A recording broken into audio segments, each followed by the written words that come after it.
Hello and welcome to the Targeted Translation Research Accelerator Information session focused on the new funding opportunity for the commercialisation of drugs and devices. We're really glad that you could join us today.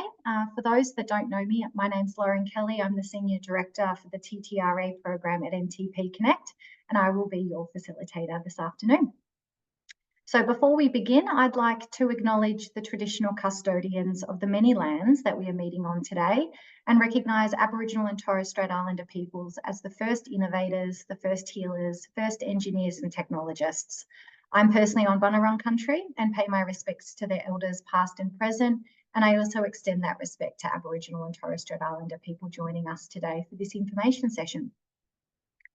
Now, before we launch into the session, I'd like to run through a few pieces of housekeeping. Today's session will include a presentation providing context setting with a broad overview of the inaugural TTRA program, which was established back in 2020, and then drilling down into the key details of the new drugs and devices funding opportunity, which you're all very interested in hearing. This will be followed by a dynamic panel discussion around how to prepare a competitive application. And following this, we'll then open up the session to answer any questions you as the audience may have that were unanswered. To submit questions, please use the Q&A box, which should be available at the bottom of your screen in your Zoom toolbar. If you have the same question as someone else, you can upvote, which will raise the question to the top of the list. Questions can be submitted anonymously, but if there is any need for follow-up, we unfortunately won't be able to reach you. So the TTRA team can be contacted via our TTRA email, which is just displayed at the bottom of this slide. We do request that audience members hold off on submitting questions until the end of the presentation and panel discussion, as your questions may be answered during the course of the session content. And that will also allow us to work through any unanswered questions more efficiently at the end. For audience members who have a question about whether their innovation is within scope or aligns to the objectives of the scheme, we would appreciate if you can contact us directly via our accelerator email address, just so we can gather the relevant information from you to make an informed assessment. We unfortunately just can't have that two-way dialogue via a webinar. And for those who wish to view this presentation at a later date, or if you have colleagues who couldn't attend, a recording will be made available as an on-demand video on the MTPConnect website before the end of the week, and we will notify all registrants when it is published. We'll also be turning the session into a podcast episode as well for listening on the go. I'd now like to introduce the wider TTRA team at MTPConnect, Dr. Dharmika Mistry, who is our medical device specialist, Dr. Mana Liao, who brings to the program life sciences, commercialisation and IP expertise, and Dr. Erin McAllum, a strategy specialist with a passion for turning ideas into impact. And you'll hear from both Erin and Mana during today's information session. So before we move into the details of the TTRA program, I'd now like to introduce MTPConnect's Chief Operating Officer, Lisa Dubé, who will provide an overview of MTPConnect and what we do to support in Australia's vibrant medical product sector. Welcome, Lisa. Thank you, Lauren. And thank you, everyone. I'm, as Lauren mentioned, the Chief Operating Officer at MTPConnect. I'm delighted to be here discussing this funding opportunity for companies tackling diabetes and cardiovascular disease. First, I'm going to share a little bit about MTPConnect and the benefits to investing in medical innovations. MTPConnect is Australia's Life Sciences Innovation Accelerator, an independent, not-for-profit organisation established by the Australian Government to champion the continuing growth of Australia's vibrant medical products sector. We've been operating for almost 9 years now. MTPConnect forges stronger connections between research and industry to help maximise opportunities for Australians to not only make scientific and technological breakthroughs, but to see them develop through the proof of concept stage and successfully translated and commercialised. We achieve these outcomes with a focus on improving collaboration and commercialization, funding innovations, improving management and workforce skills, optimizing the regulatory and policy environment, and improving access to global supply chains and strategic international markets. Next slide, please. MTPConnect operates accelerator programs to support the development of cutting-edge medical technology, biotechnology, and pharmaceutical innovations, with more than 182 million invested so far over 200 projects. Here are some of the successful accelerator programs we have run before. If you haven't already looked at the impact reports for these accelerators, I encourage you to download a copy on our website.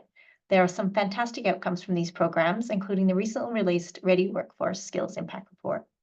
Of course, TTRA and CTCM are still progressing, and we are now able to support further diabetes and cardiovascular innovations in this new accelerator program of $28.5 million. Next slide, please.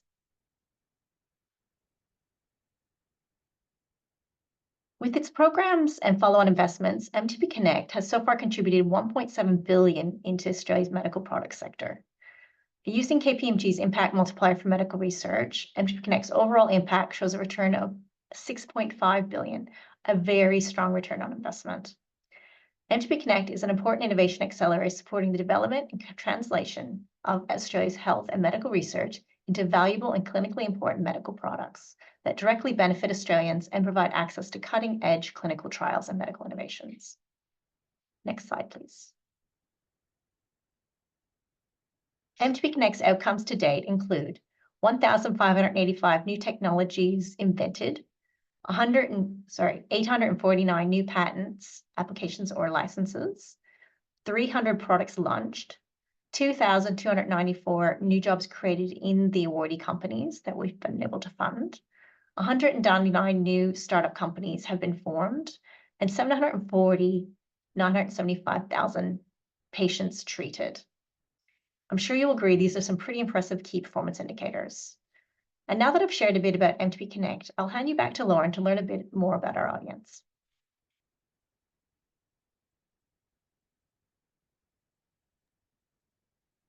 Thank you, Lisa.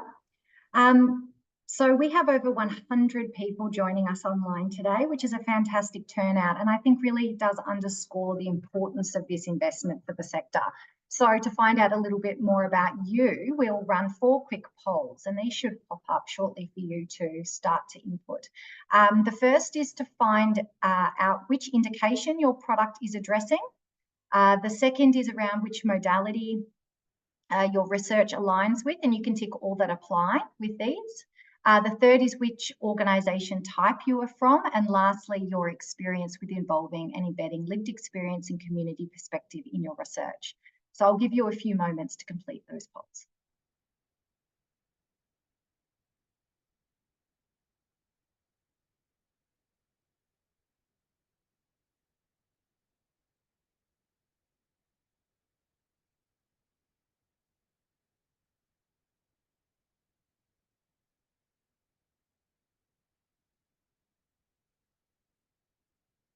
Can we see the outcomes of those polls now and move on to the second 2 questions if they haven't already been displayed?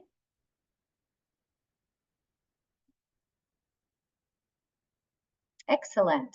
So it's looking like we've got pretty even interest in CVD and diabetes complications, and there are also sort of equally third interested in both indications.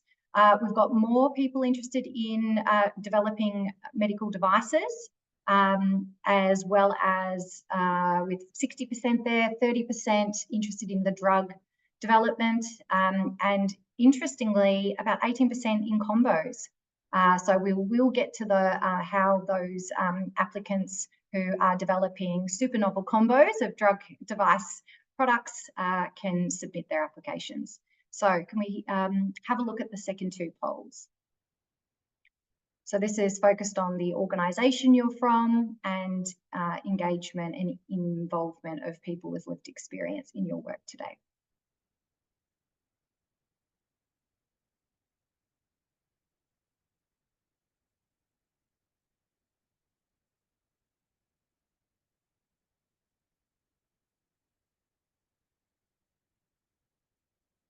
It's probably enough time for everyone to have responded, so it'd be good to have a look at those results.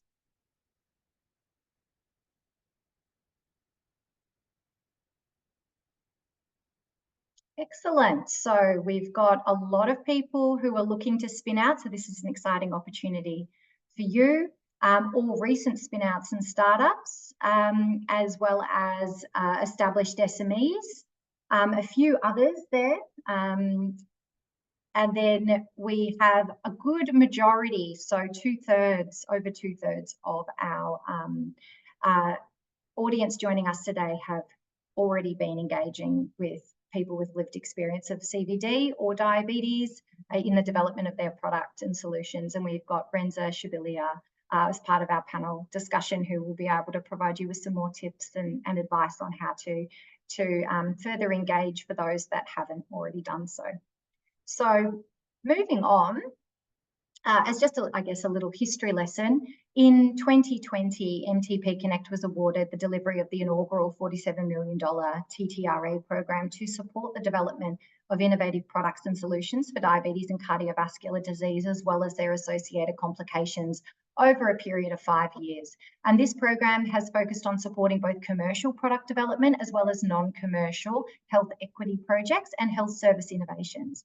The inaugural TTRA program has been delivered with the support of 5 specialist partners and Health, the Australian Centre for Health Services Innovation, the Lewitch Institute, and the Medical Device Partnering Program and UniQuest.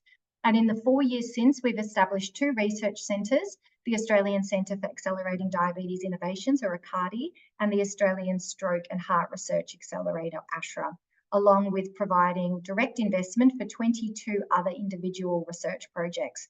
And at last count, which was 30 June of 2023, the midway point of the program, $38 million injection to the awarded entities had leveraged 46.5 million in co-contributions, and this in turn had resulted in the exceptional outcomes that you can see on the right-hand side of this slide. And we know that these outcomes and impacts will only grow as the products developed are further translated. So if you'd like to learn more about the inaugural TTRA program, you can read our interim impact report, which was published at the beginning of this year. So building on the legacy of the inaugural TTRA, MTPConnect was successful this year with our bid to the Medical Research Future Fund to deliver a new investment for cardiovascular disease and complications of diabetes, focused this time just on the commercialisation of drugs and devices, and which is designed to accelerate into practice promising products that will reduce the burden for people living with these conditions, their carers, families, and the communities.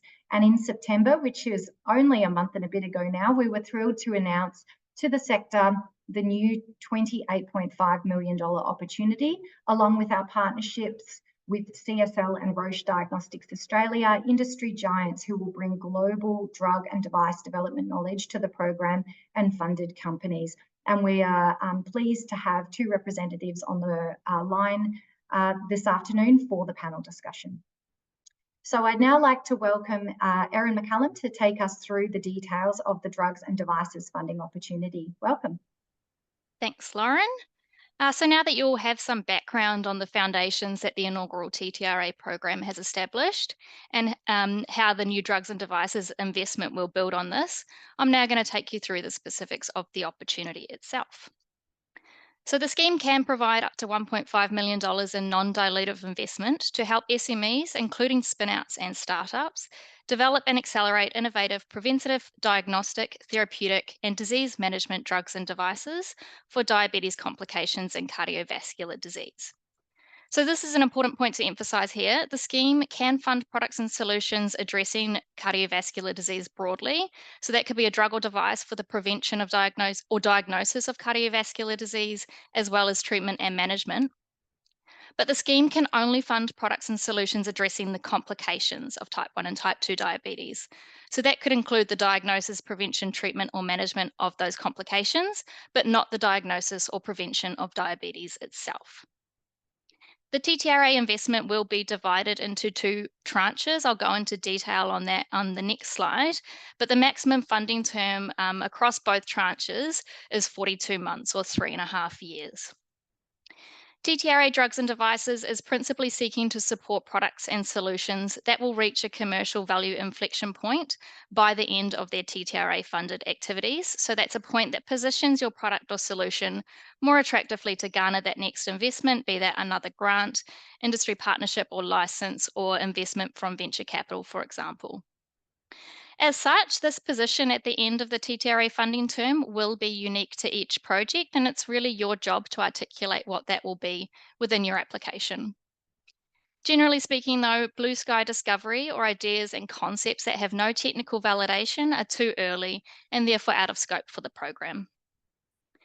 As with other MRFF-funded programs that we deliver, we're also seeking to build capabilities and capacity around translation and commercialisation for the Australian research and clinical sectors.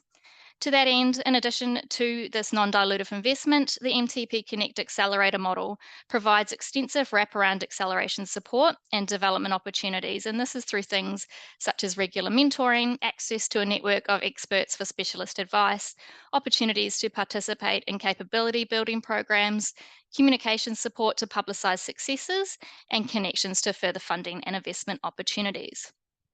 And an additional value add aspect of the TTRA Drugs and Devices opportunity will be support to participate in flagship events such as the MTPConnect-led delegations to the Bio and MedTech conferences in North America. So to deliver this investment, we're using MTPConnect's bespoke accelerator model. You can see that laid out here end to end. As I've just covered, Australian SMEs, including recent spinouts and startups, can apply for up to $1.5 million in non-dilutive TTRA investment through our multi-stage application and assessment process, which I'll cover shortly. There are separate application streams for drugs and devices, and the EOI form is tailored to each. So it's really important that you do submit your EOI through the correct stream. For funded companies, the TTRA investment will be divided into those two tranches, so A and B, and each will support an activity work package. Each of these activity work packages should result in you reaching a value inflection point for your product or solution, and these work packages will be finalised with you during contracting should you be awarded funding. Funded companies that successfully complete Tranche A activities and can demonstrate high commercial potential will then be able to access, through a competitive process, additional investment for Tranche B activities, noting that this is up to $1.5 million in total across both Tranche A and B. And we would expect Tranche B activities to allow you to then reach a further value inflection point or to finalise preparations for private investment. It's important to note this is a competitive process, so not all funded companies will receive both Tranche A and Tranche B investment. That is, not all funded companies will receive the full funding request. In terms of eligibility, this is laid out in detail from page 7 of the funding guidelines, along with a comprehensive list of eligible and ineligible expenditure, which can be found in the appendices. The lead applicant must be an Australian-based for-profit organisation incorporated here with an active ABN. Large corporations are not eligible, and we define that as having 200 or more employees. Organisations that act as a technology transfer office or mechanism for a university or medical research institute are also not eligible to be the lead applicant, even if they do have a separate ABN. While universities and MRIs are not themselves eligible lead organisations, if you are a researcher within a university or MRI, your innovation can be spun out into an incorporated for-profit entity to be eligible to apply for this opportunity. So in this case, you would need an active ABN to be established for the spin-out and provided at EOI submission. And should your application then progress to the next step, which is due diligence consultation, you would need to provide a binding conditional commitment from the university or MRI to transfer IP to the incorporated entity if funded. This would have to be provided to MTPConnect by the 3rd of February 2025. And similarly, a startup company may be formed for the purposes of applying for this opportunity. So just to emphasise that there is no minimum amount of time that a company needs to exist for it to be eligible. You must be able to match the co-contribution requirements for the scheme, which are proportionate to the TTRA investment request, and I'll explain that in more detail on the next slide. As already discussed, the product or solution must be a drug or device that addresses cardiovascular disease or the complications of diabetes. Your product or solution must be at the minimum required stage of development for drugs or devices. So for drugs, you must at least be entering the formal preclinical development stage. So that is, your lead has been optimized and you're entering the testing phase to assess things like safety, formulate dosing, and other things you would do for an IND application. For devices, you must meet the TGA definition of a medical device and be at least entering TRL4. So that is technical proof of concept and safety of candidate devices or systems demonstrated in defined laboratory or animal models. For both drugs and devices, this is the minimum stage that you need to be at when the TTRA funded activities begin. So you might not quite be there yet, but you might have a high level of confidence that you will get there during the application process, and you would need to clearly outline that within your application. Software is a medical device if it fits within the TGA definition of a medical device, and it would therefore be eligible for this opportunity. This includes products and solutions that are specifically exempt from regulation by the TGA. However, software that is excluded from regulation is not eligible for this opportunity. Combination drug devices are absolutely eligible for this investment, and if you are developing a combination drug device, you should submit your EOI through the stream that aligns with the novelty and core differentiation of your innovation. So say you're developing a novel device that functions in combination with a known and available drug, you would submit this through the devices stream. In the EOI form, you will be asked to provide brief details on that secondary non-novel aspect of the innovation. In the scenario that you're developing a combination that has novelty and differentiation in both the drug and device components, we ask that you submit your application through the drugs stream. The EOI form will ask you to indicate this novelty in both components, and that will then enable you to fully explain both components within the form. So that, just to re-emphasize that, submitting through the drugs stream, and that's an administrative thing on our end. In terms of IP eligibility, it is imperative that applicants control or have the legal right to access relevant IP. We have included an IP eligibility flowchart on page 10 of the funding guidelines, and this allows you to self-assess the IP status of your project to determine if it meets this eligibility requirement. Please take a close look at that, but if you're still unsure, feel free to get in touch with the team, just noting that we're not able to give you IP advice. Projects for strict repurposing, where there is no novel IP, are not eligible for this opportunity. Applicants and organisations can submit multiple applications for TTRA drugs and devices, so long as they are different projects. You can also submit projects that have been submitted for other pending opportunities. We just ask that you declare that in your application. If your project was to be submitted for multiple opportunities, you would just need to be mindful that you cannot be funded for the same activities twice. And finally, there is nothing precluding you from applying for this opportunity if you have applied or received funding from the inaugural TTRA, as long as you do meet the requirements of this scheme.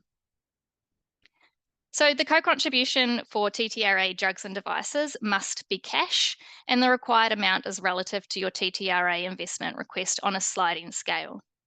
If you are requesting between $200,000 and $500,000 from the TTRA program, the co-contribution to TTRA funding ratio is 1:4. So say you are requesting $450,000 in TTRA funding, you would be required to provide a cash co-contribution of $112,500. If for requests of $500,001 to $1 million, the ratio is 1:2, and for anything over $1,001, the ratio is 1:1. Additional cash and in-kind above this are obviously not required, but they will be viewed favourably. The application and selection process is a multi-stage leaky funnel. Initially, applications are obviously submitted as an EOI, and they are closing on the 4th of November. Once submitted, these will firstly be checked for eligibility by MTPConnect and then reviewed by the selection panel, which includes MTPConnect and other organisations with relevant expertise, including lived experience perspective. We anticipate communicating EOI outcomes and providing feedback around the 20th of December. It's expected that a significant proportion of applications will then move forward to the next stage, which is due diligence consultation. And this is where the selection panel will undertake a consultative due diligence process, allowing the applicant to address any of the feedback that's come through the EOI review, as well as take a deeper dive into the project under a confidentiality agreement. This phase will take place from the 3rd of February next year. And for those applicants that are creating a spin-out from a university or MRI, this is the date that you would need to provide MTPConnect with official confirmation that, should you be awarded funding, the relevant IP will be transferred from the university or MRI to this new co. I'd like to emphasise that this due diligence consultation process is not only valuable for developing your TTRA application, but can also generally add value to your project as you're thinking about commercialisation. Following this stage, the selection panel will reassess the applications and a short list of projects will move forward to the final stage and submit a full proposal. This will happen around mid-March with full proposals due mid-April. An independent international and national investment panel of experts will review these full proposals and make recommendations for funding award, and we expect outcomes to be communicated around mid-May next year.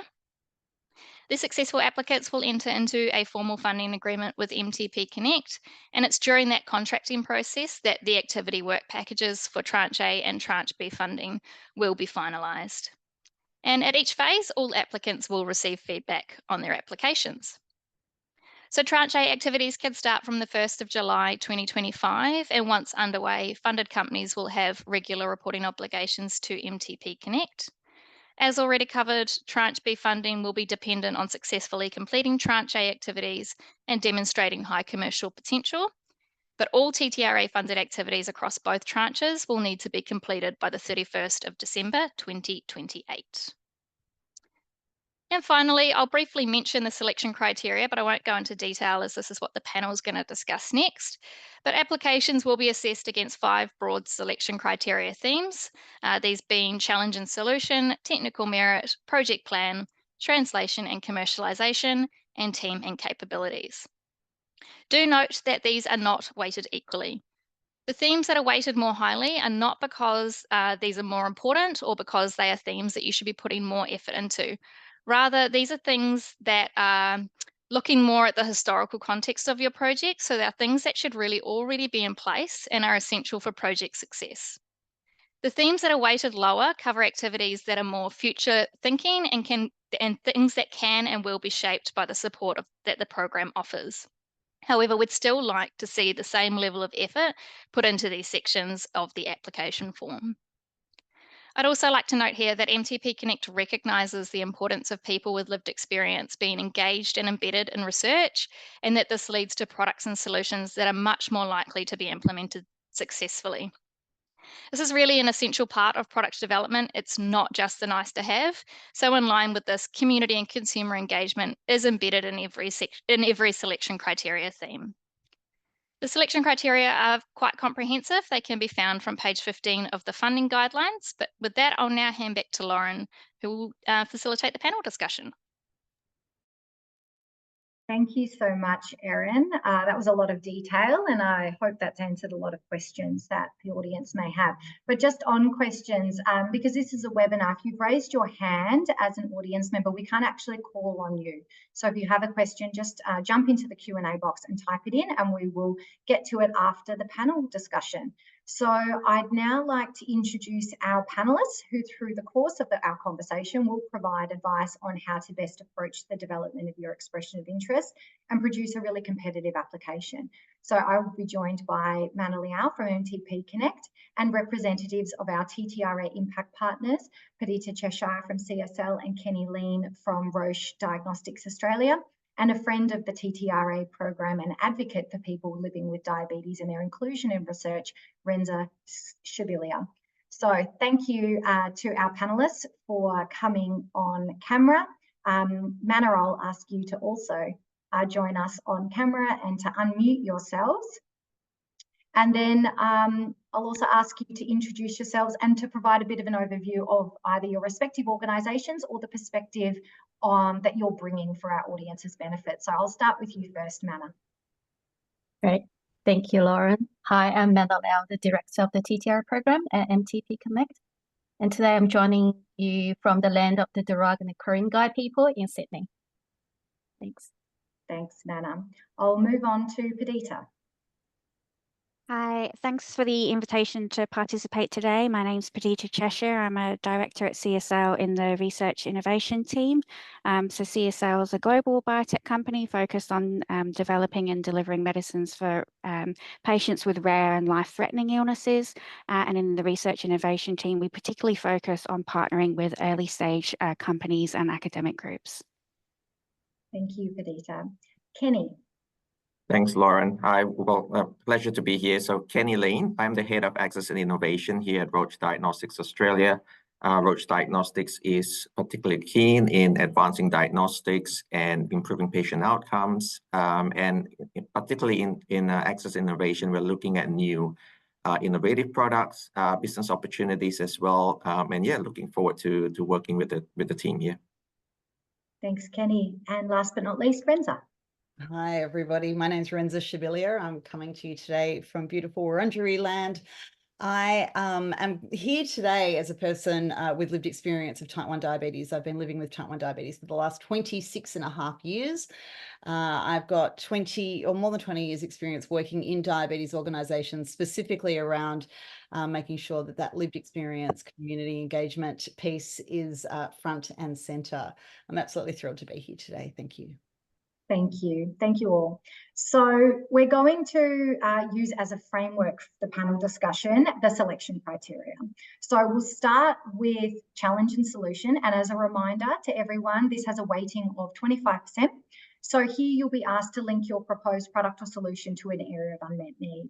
And you'll note, just as an overview for the entire EOI, there are tips throughout the form for nearly every single question, and they're really helpful and will guide you on what to include in your response. So Renza, how about I'll start with you. The challenge and solution is going to be about people. How can an applicant demonstrate that they are addressing a community identified unmet need?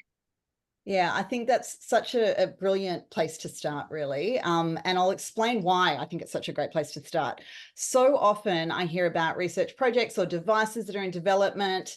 And I always think, you really haven't spoken with anybody living with that condition, have you, to make sure that this is something that is critically important to those of us with lived experience. So I think that often community engagement is seen as a nice to have, and it's a bit of an add-on, or even worse, you rush to do it at the end because you realize you've got to do it. But if you don't have that community engagement from the very, very beginning, there's absolutely no way that you're going to know whether or not what is in development, if it's going to be successful at all. So I think that it's really critical that we think about this as something that happens way, way, way before pretty much anything else happens, is that community engagement piece. It really will change the outcome of whatever it is that is in development. Thanks, Renza. And that's really speaking to the importance of innovation pull rather than technology push. And we do see a lot of researchers with a solution looking for a problem, but we need it to be the other way around. Yes, that happens so frequently. And I think everybody wants to develop something that's new and shiny. And of course we do, you know, we love new technology, but is that actually going to be something that is really relevant and that people are going to want to use? Or is it something in your mind that you think this is what people are going to want? Is it actually going to be practical in our everyday lives? So ask those questions really early on. Thanks, Renza. So Mana, what advice do you have for applicants tackling this section? Sure. So my advice, really considering challenge solution to be where you make your first impression to the selection panel. They all say first impression counts, right? So this is where you describe how your product solution addresses an unmet need, and you get the opportunity to really hook the reviewers in with your unique value proposition. The selection panel will be looking for a clear demonstration of a problem to be solved for a specific patient group, or a solution that is meaningfully different from existing care options. For example, they will be looking for tailored, novel interventions to address a serious unmet need, or a solution that solves a problem for people living with the complications of diabetes or cardiovascular disease. The carers, the healthcare professionals, delivering a clear health outcomes. From our experience, competitive applications are those that can articulate the existing market environment and can explain how their product or solution is differentiated or has an advantage over the competition. So we're looking for how the product or solution will achieve or enhance equitable health service delivery as well, on top of everything else that Renza mentioned as well. Thanks, Mana. So with value proposition and differentiation, I might pass to you, Perdita, to talk to how an applicant can craft a strong application for a drug with respect to value proposition and differentiation. Yeah, and look, I would echo the earlier comments that you really need to start with your community unmet need.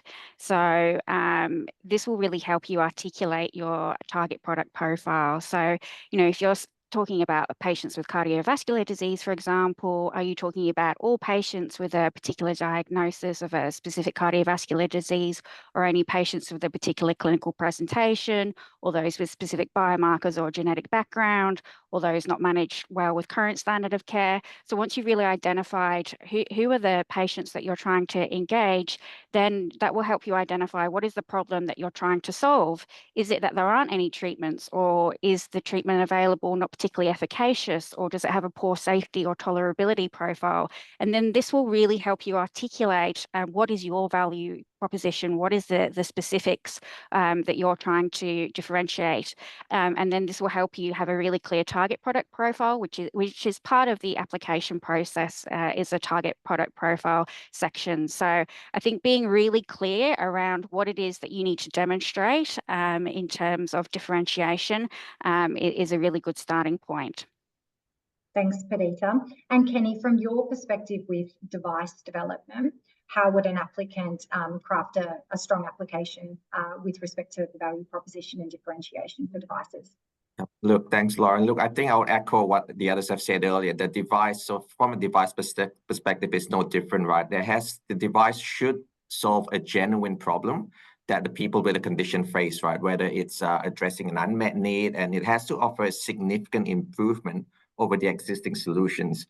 I mean, for devices specifically, we want to look at unique features and benefits. So, highlight what's the innovative features that differentiate the device from others in the market. What are the technological advancements? What's the ease of use? What's the enhanced effectiveness? And, what's the value to users as well? Explain how the device improves a user's quality of life. Whether is it better health outcomes? Is it reducing the burden of the disease or condition?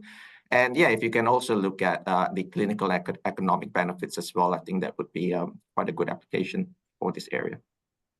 Thanks, Kenny. So it is really about surveying the landscape now, but also what's in development, because we know that as your product is being developed, that landscape is changing. So having a good understanding of what is in clinical development at this point now should also be reflected in your application too.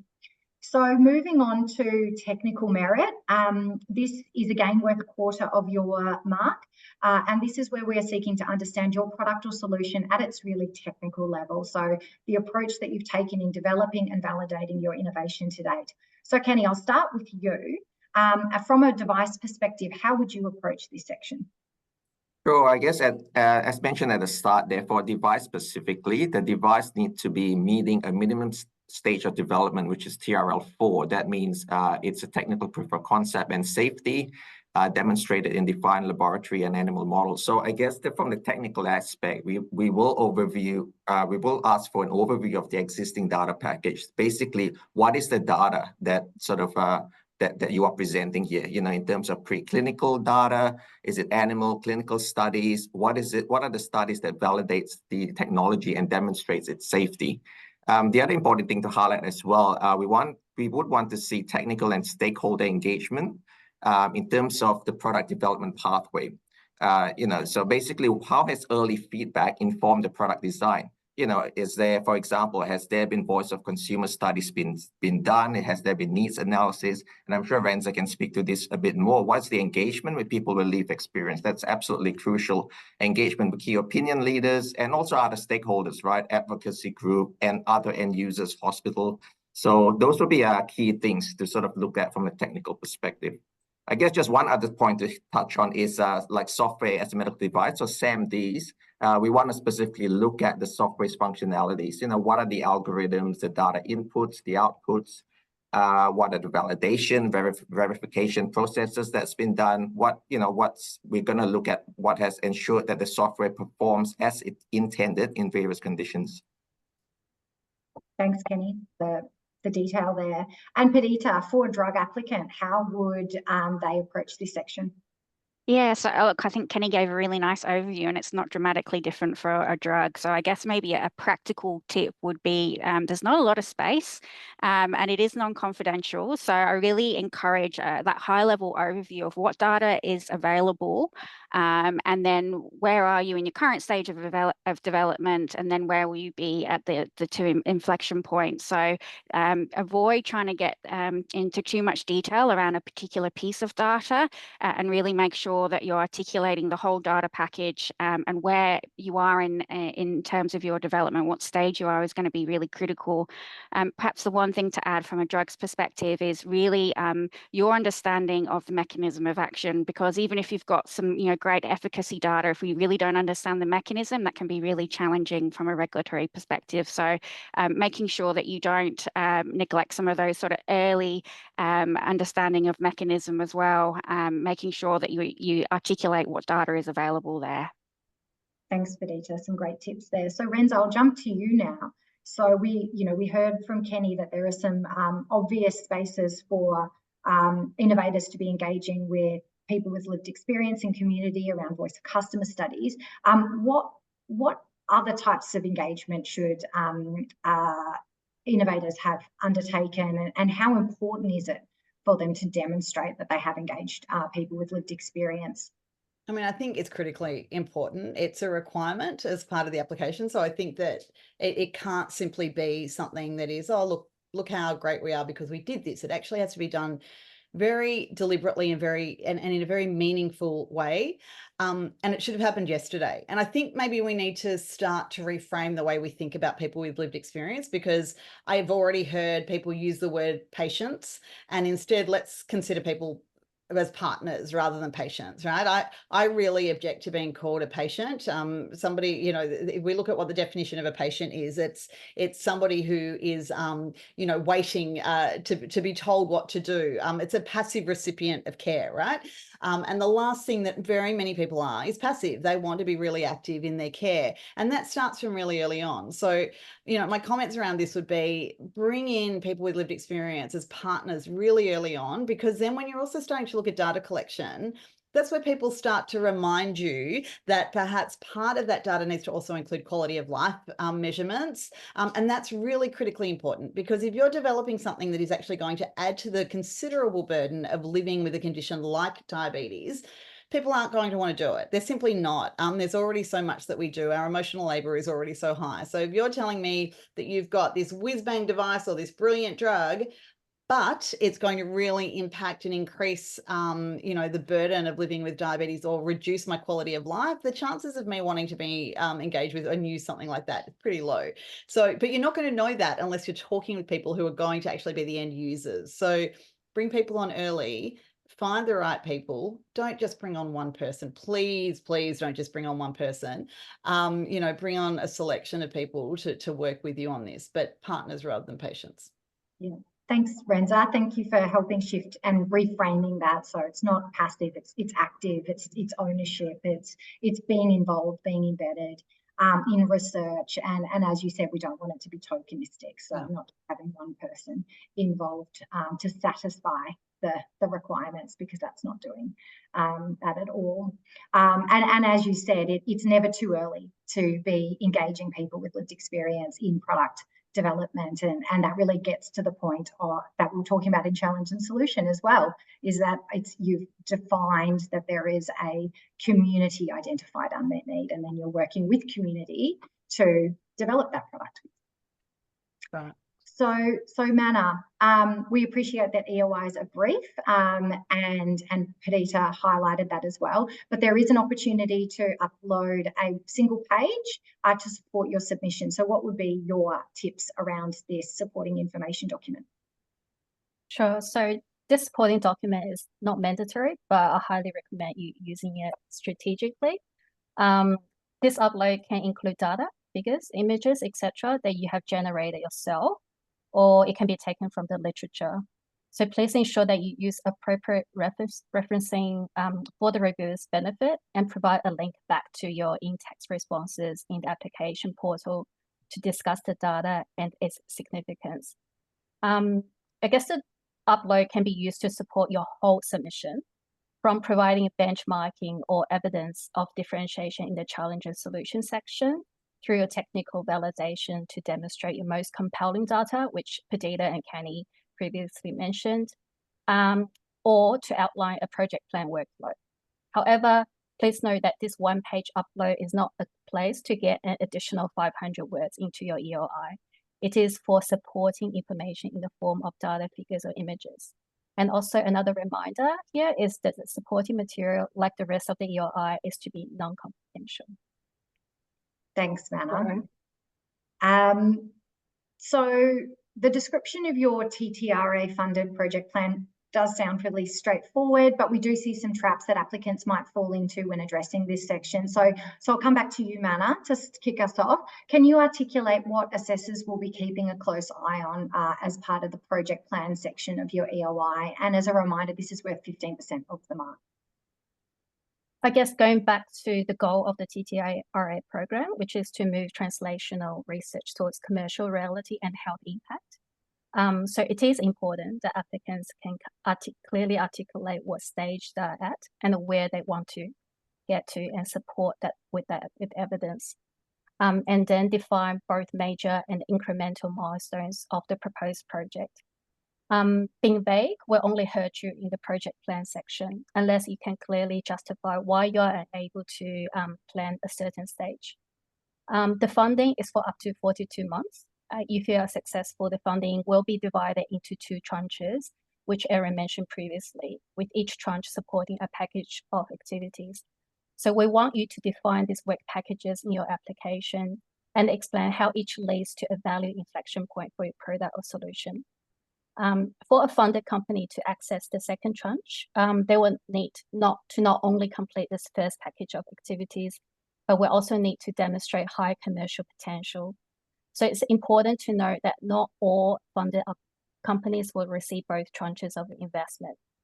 And in the application, we want to see what the expected outcomes and impact of the project activities to your solution's ability to be commercialized. Remembering that overall, it is essential that the proposed activities place the applicant on a critical path towards key translational milestones and or commercial proof of concept. Another hint here is to be clear about the risks to the development of your solution and how the proposed project will address this. And all green risk register does not indicate a strong project. For example, if for your application, understanding exactly what data is required to achieve regulatory approval is a risk, don't pretend that you know and put data gathering for regulatory approval as an activity alone. This is the chance to put a task around engaging a contractor to understand data required for regulatory approval and expert review of clinical trial structure towards regulation ahead of the trial, and to get budget for such activities. That would indicate a well thought out project where the TTRA program can make real impact here. Also, don't forget your project risk as well. It is also important that the amount requested is realistic, that requested amounts generally match the tasks at hand. If it does not pass the back of the envelope test, then it is unlikely to pass the selection committees either. Those are my tips, Lauren. Thanks, Mana. So I might start with you, Kenny, around providing some examples of an activity work package for Tranche A and Tranche B for devices. Sure, Lauren. I guess, what's been mentioned before, in terms of you probably want to have a clear, defined project plan, right? What are the proposed activities, as Mana mentioned as well, what is the critical path towards the commercial proof of concept? What are the inflection points that you want to achieve? What are the deliverables, milestones, go, no-go decisions, and outcomes as well? It should also include a plan for consumers and lived experience as well, for sure. And, I guess the other thing is, identify the key risk and management and mitigation strategies that, that could result from this device as well. So what is the plan around that? And I guess just to add specifically again on, I guess, as an example around software, we want to look at the development life cycle. So the project plan should include stages specific to the software development. What is the requirement analysis? What's the design, testing, deployment, and maintenance of that software? And, the risks, again, are different for software compared to implantable or device, for example. You want to look at cybersecurity risk. software bugs and failures, user errors. So what are the risk management strategies around all those components? Thanks, Kenny. And as a reminder for the devices, we'll be expecting a minimum stage of development as TRL4. So activities aligned with TRL4 and up from that will all be eligible within the scheme. As long as that, you're putting it on the path towards value inflection and those critical commercial milestones. So Perdita, for a drug development project, what would activity work packages look like as some examples?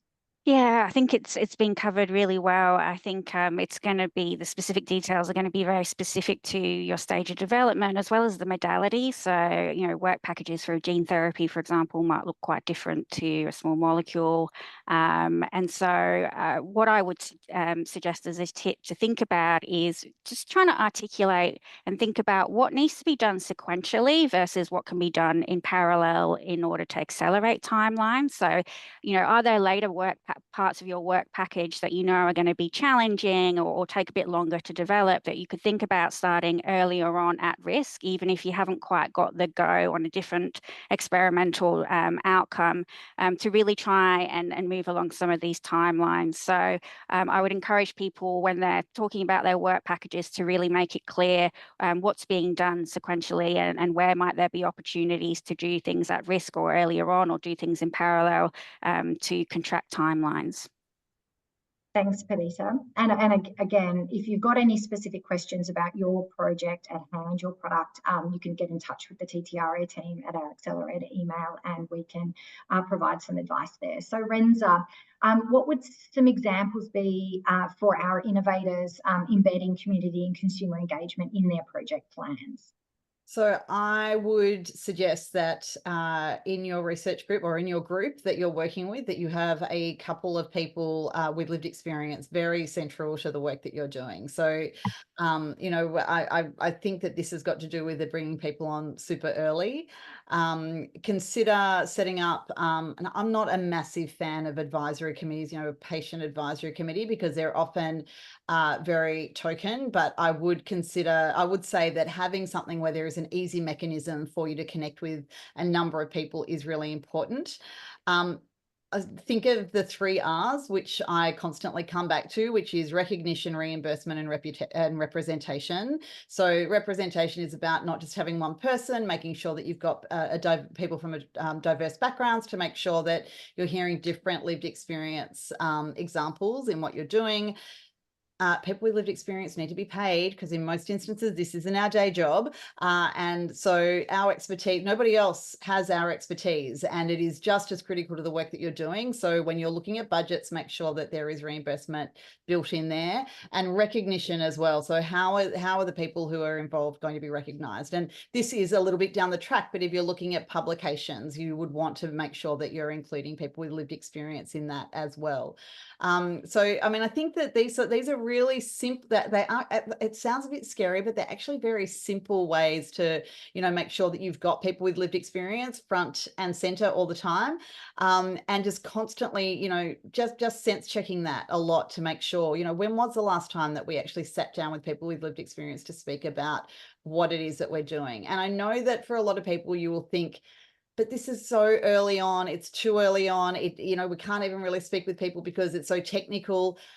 You're absolutely wrong. Bring people in and talk with them about it. And I always talk about this in terms of you've got to work out what it is that you're doing and how you can explain that so that people will get what it is that you're doing. I used to say, can you say it in a tweet?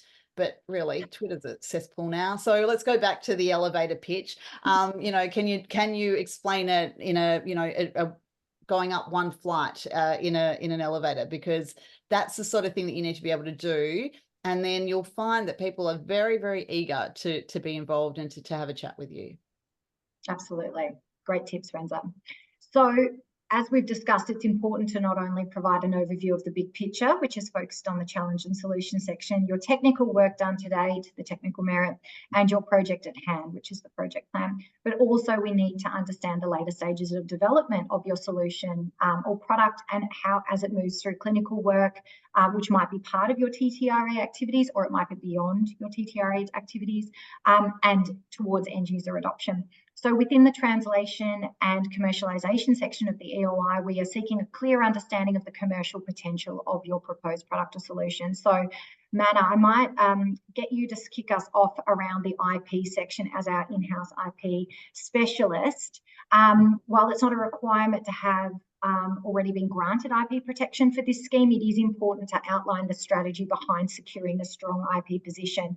So what advice do you have for applicants here? And I'm conscious we're running a little bit behind time, so if you can tweak that, your response there so it's nice and snappy, that'd be great. Sure. So first off, IP protection and IP strategy are critical for the successful commercial outlook. And so the first thing I would say, as a priority before you go too deep in crafting your application, highly recommend you to conduct a self-assessment on your IP eligibility using the flowchart on page 10 of the finding guidelines to avoid disappointment down the track based on what Lauren said. I mean, there's also different ways IP can be protected. So that can include patents, trademarks, design. Those are the legal registration that you're familiar with. But there are also other non-legal registration forms protection that you could use, which is trade secret and know-how and copyright. So competitive application in the past, we could see is they could really articulate the strategic value of the IP and the strategy to protect their innovation, which encompass a mixed form of IP protection. In general, like for drugs and devices, which result in more tangible products, we place more emphasis on patents and design registration. Whereas for software as medical device, the traditional patent may not be appropriate for the business model. So if applicant has filed a patent, reviewers will be seeking favorable terms in the application. For example, does it consist of a broad patent claim, clear freedom to operate? A common weakness that we've seen in the past applications, there's not insufficient articulation of how they are going to secure market share and protect their innovation in the absence of a patent. So it's important that you fully expand your IP protection mechanism, such as trade secret, first mover advantage, or exclusive access agreements to provide reviewer the confidence in your commercial outlook. Applications will only be considered when there's a viable IP or commercialization plan can be then demonstrated. Also, I just want to emphasize, if you're using third-party IP, especially in the event that the innovation is a drug and device combination technology, for example, in the instance that the drug is provided by the pharmaceutical company or you're using an off-the-shelf software, make sure you have obtained a legal right or agreement to conduct the work and keeping a clean chain of titles of any future project IP. So you would not want to be in a situation of infringing others' IP after done all the hard work. And one more thing, just to mention it again, that strict drug repurposing, where there's no novel IP here, are not eligible. Thanks, Mana. And Perdita or Kenny, did you have anything to add to that? That was pretty extensive IP advice. Not that we have IP advice, but great. So moving on to the second half of this section, it relates to the clinical and regulatory development pathway and the commercialization strategy. So really what's coming next in your project, like after you finish your TTRA project, and what do you need to complete after or in conjunction with the project to keep your innovation moving along the commercialization pathway? So Perdita, I'll start with you. For drugs, what would reviewers be looking for with a clinical development and regulatory pathway here? Yeah, so look, both are highly complex and they're also deal breakers in terms of the commercial viability of the program. So what we would really be looking to understand is, what is your strategy for accessing the relevant expertise to guide you on these parts? So what expertise do you have in your team, if that's relevant? But really, do you have a strategy for engaging external consultants, for example? What work have you already done in this regard? And who are you getting guidance from? So there's no expectation that you already know all this. As I said, it's highly complex and it requires a lot of expertise. So what we would really be looking for is your strategy and approach, and how much of that you've already started in terms of clinical development development and regulatory pathways. And you should have a bit of an outline to start with. You know, what is the regulatory framework that what you're working on falls under, and perhaps mapped out, certainly, you know, the phase 1 trial, for example, if that's relevant. So, you know, it depends on what stage you're at as to how far down those pathways you should be, but you should certainly have a strategy for accessing the right advice. Thanks, Perdita. And Kenny, for devices, any advice around the clinical development pathway and our reg strategy? Yeah, look, I think Perdita covered that quite thoroughly, and it'll be the same for devices. I guess the only thing to add is just to make a note that there is a recent TGA guidelines on software as medical devices. So just this has been recently updated, I believe, as of May this year. So just make sure you have that on your radar as well in terms of the regulatory pathway and sort of clearly articulating that pathway. So make sure you are aware of that updated guidelines. Thank you. And I think we will pop some links into the chat just around guidelines with respect to medical devices and software as a medical device to keep up to date there. I guess we also want to understand in this section the commercialization pathway, the model, so partnering or licensing or having an acquisition or things like that. So these can in some ways look similar for drugs and devices, but there can also be differences. So perhaps, Perdita, you can kick off with some examples of realistic commercialization pathways for a drug product, and then I'll come to you, Kenny, for some examples with the device. Yeah, so I mean, for a drug, you know, realistically, you might not be able to take it all the way through to market. So the question is, at what point do you want to take it to? You know, and then what is the pathway that you want to go down? Do you want to license to industry? Is your plan to raise money and take it through, let's say, to phase 2? I don't think there's a right or a wrong answer. What's important is that you have an understanding of what is the path that you want to take.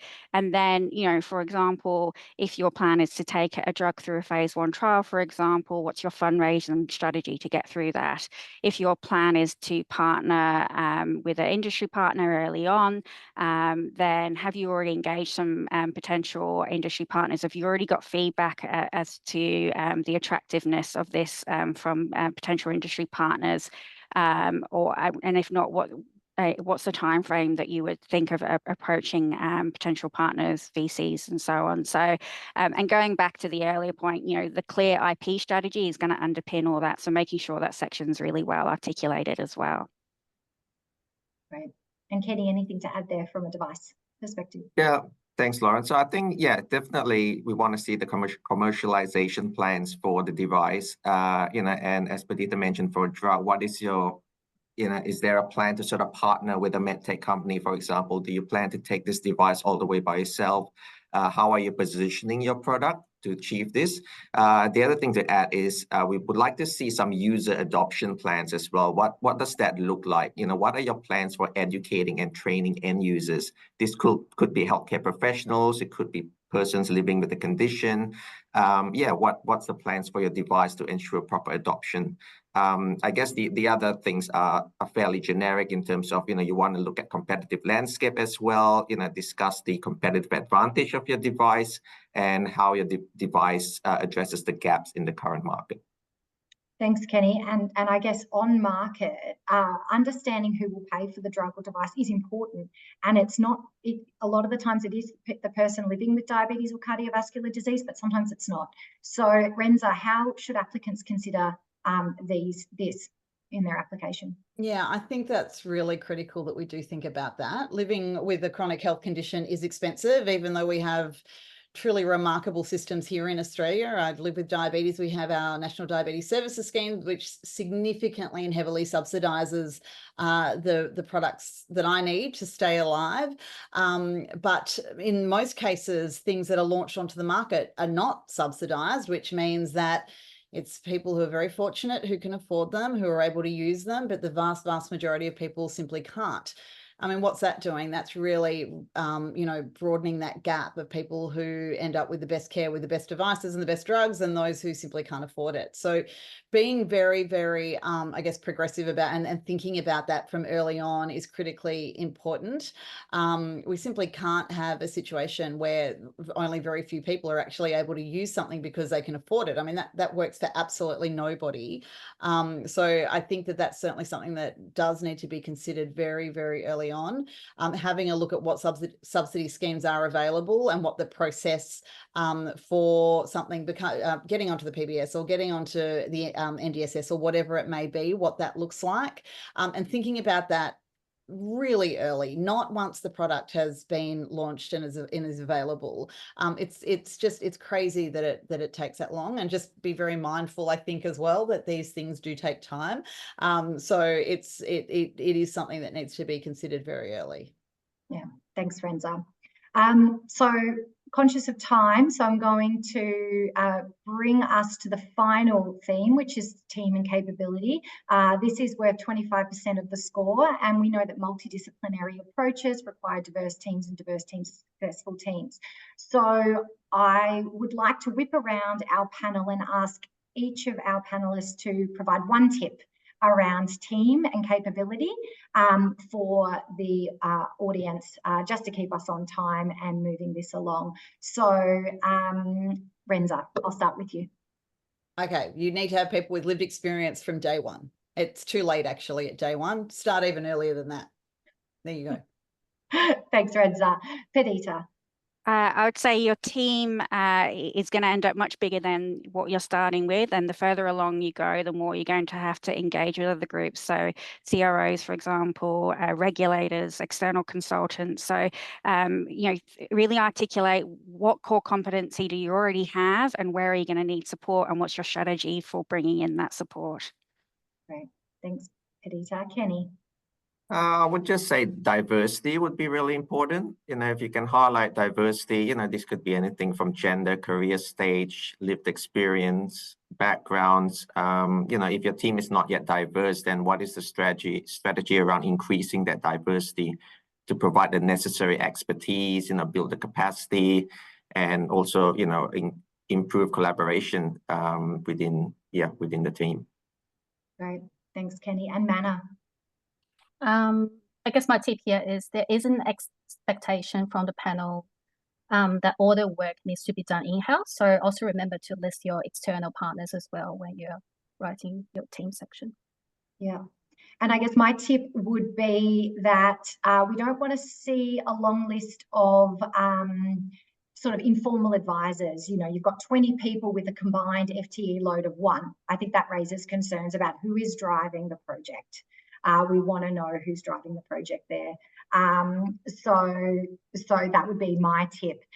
So that draws our panel discussion to a close. I'd like to thank all our panelists, Mana, Perdita, Kenny, and Renza, for providing some really rich colour to the funding guidelines and passing on practical tips for those applying. So if you haven't already started to drop down any questions into the Q&A box that were unanswered, I'll now invite everyone to start doing that. And while you are quickly typing in some questions, which we'll hopefully get to, I'll just remind everyone that EOIs for the drugs and devices investment are now open. They will close on the 4th of November at 4 p.m. Australian Eastern Daylight Savings Time. So just be mindful of that time zone change. We don't accept late submissions. The system's sensitive to word count and other errors, so please get in there, make sure that you're working to the system requirements. It won't let you submit, and that's not a valid excuse for a late submission. We are always on hand. Our Accelerator platform help desk is on hand. Our numbers and emails are in the funding guidelines. And I think if anyone has to duck off before the end of Q&A, there'll be an anonymous survey for you to complete. This just really helps us to know what worked well and where we can improve for next time. So I will now jump into the Q&A and we'll see what we can do to launch through this. So you can uptick for any questions that you would, I'm just going to move it into that. So we've got an IP question. Are there any minimum requirements on the transfer of IP into the eligible company. So a field-based license versus full assignment. So Mana, maybe you can quickly address this. There's no preferences in terms of as long as there's a legal agreement for either it could be a licensing form or other forms, as long as there is a legal sort of transfer of the usage. That's the main thing. Thank you. So we have another question around health economics assessment and whether that would whether we would require that being conducted at the time of applying, or would it strengthen the application? So perhaps I might throw this initially to Kenny and then Perdita.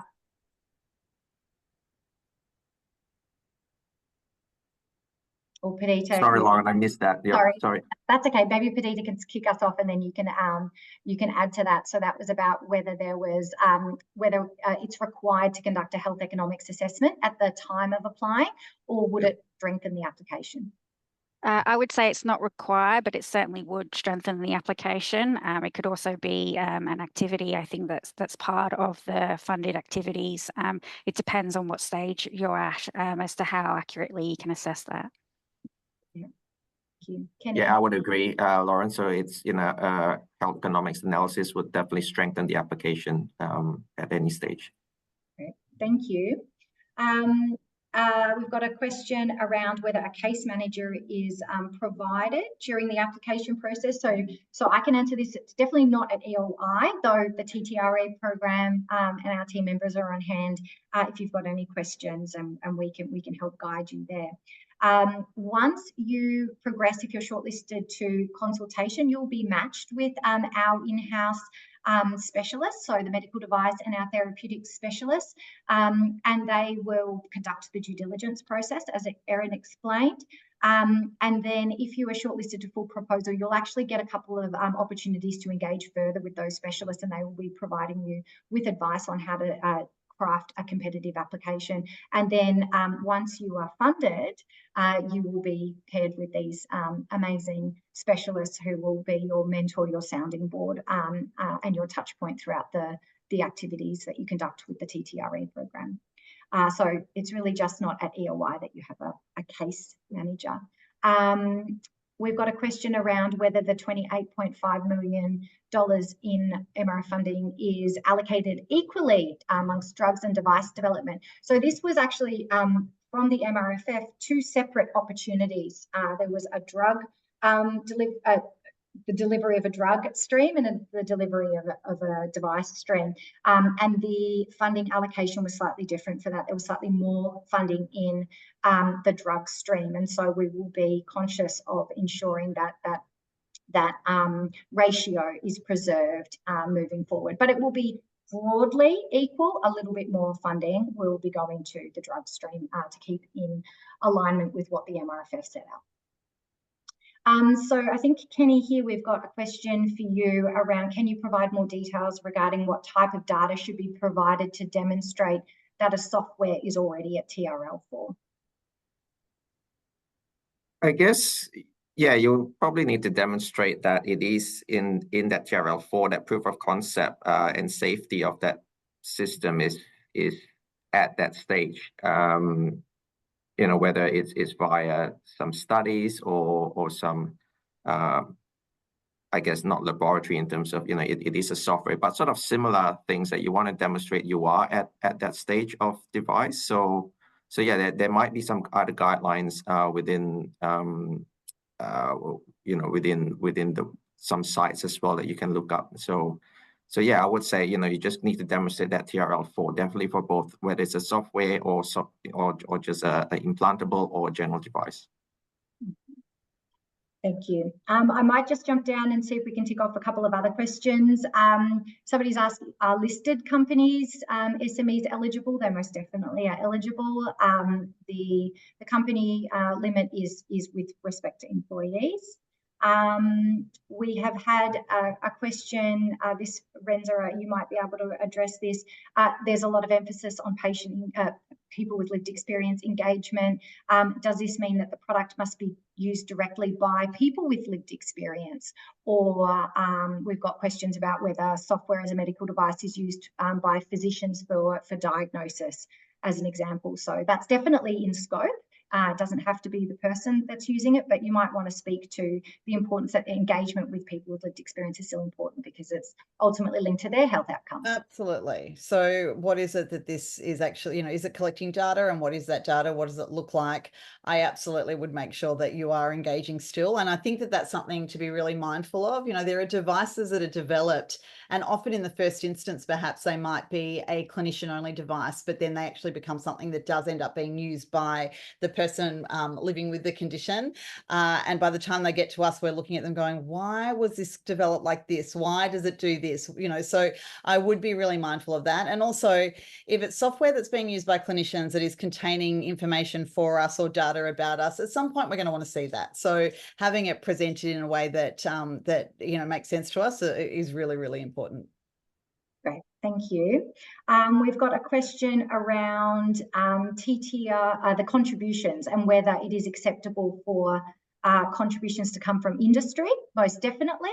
The contributions, they have to be cash. They can come from anywhere.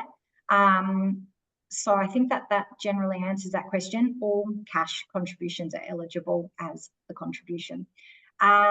We can't speak to specific projects, sorry, so if you've got any specifics there, please get in touch with us separately, and if you haven't submitted anonymously, we can reach out to you. The matched funds, we'll have evidence of that being provided at full proposal with your letters of support. That's when you'll need to provide evidence of matched funds.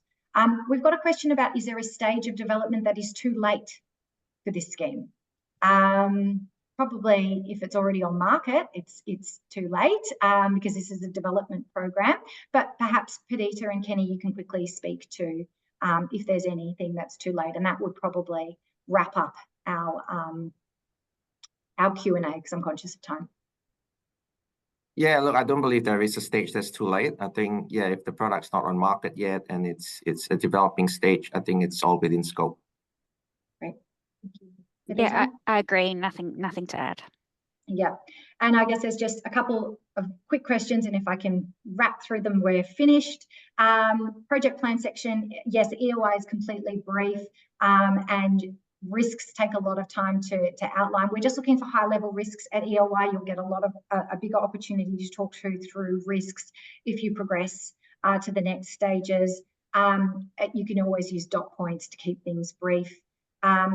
Type 2, the prevention of type 2 diabetes was not included in this opportunity. This was directed by the government, and the government felt that complications of diabetes, type 1 complications and type 2 diabetes complications, where this funding should be flowing to. The funding cannot go beyond 42 months. That is the limit to our program's time frame. And a comment only. Okay, so that's not a question there. So I think that draws us to a close. I'd love to thank our presenters and panelists today, Lisa, Erin, Mana, Renza, Kenny, and Perdita, and our behind-the-scenes Wiz, Deb, and Nat. We thank you, the audience, for joining us. Sorry that we went over time. We hope that this information session provided practical tips and advice for you as you progress the development of your EOI. If you need to reach out, ask a question, if we didn't get around to all of the questions that you had, or you've got a project-specific one about eligibility or project alignment, please email. We are always happy to help. And have a lovely afternoon. Thank you.